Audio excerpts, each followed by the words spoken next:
Alors, bonjour à toutes et à tous, c'est avec plaisir que nous nous retrouvons pour une nouvelle émission de l'interview Sciences pour NTV en partenariat avec Jati Ouest France. Nous rencontrons aujourd'hui l'écrivain et journaliste Serge Chalandon, présent à l'Espace Ouest France pour parler de son nouveau livre Profession du père. Grand reporter, il a aussi parcouru le monde et couvert différents conflits, notamment au Liban et en Irlande du Nord. Et après avoir travaillé de nombreuses années pour Libération, il écrit aujourd'hui pour le Canard enchaîné. Bonjour Monsieur Chalandon, et merci d'avoir accepté cette interview. De rien. Alors, devenir écrivain après avoir été reporter de guerre, est-ce que c'est une façon pour vous de libérer l'émotion que le journaliste doit abstenir quand il écrit?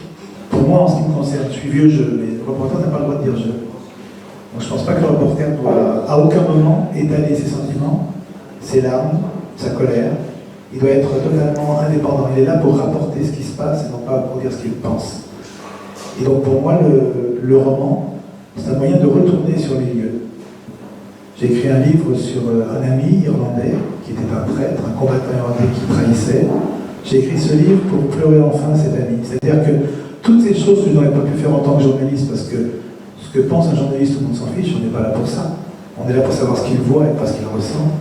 Pour moi, le roman me permet de dire enfin ce que je ressens. Je me réapproprie le jeu et je me réapproprie mes larmes, si j'en ai, pour qu'elles coulent enfin.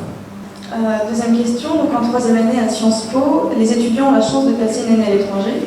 Ils vont aborder de nouvelles cultures, être confrontés à des problématiques sociétales nouvelles. Donc quels conseils donneriez-vous à de jeunes reporters à l'international? Alors d'abord, d'oublier tout ce qu'ils savent.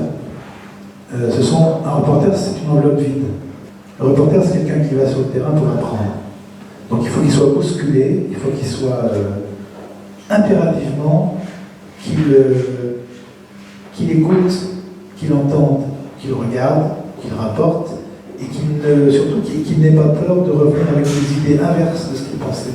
Donc moi, ce que je conseille vraiment, c'est un conseil de base, c'est vraiment d'apprendre des autres, et non pas de leur expliquer qui ils sont. Est-ce que pour vous, le chronoportage a toujours un avenir?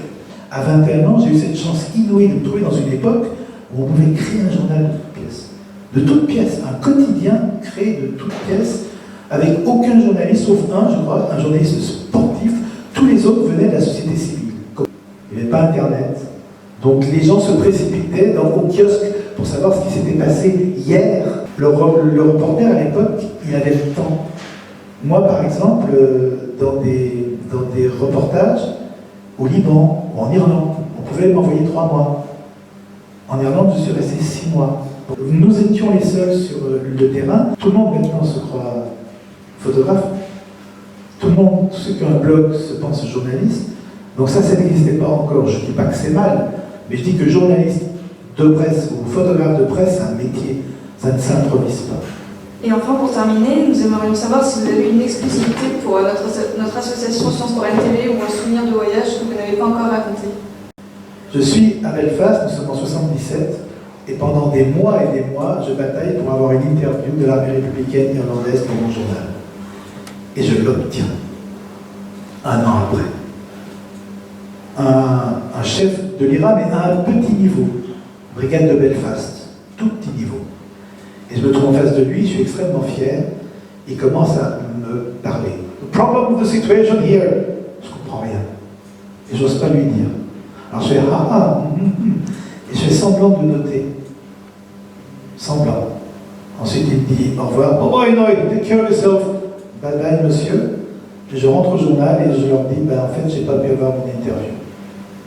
Et quand les républicains irlandais m'ont dit, ils l'ont pas passé, notre interview, je dis, non, parce qu'ils n'étaient pas d'accord avec ce que j'avais écrit.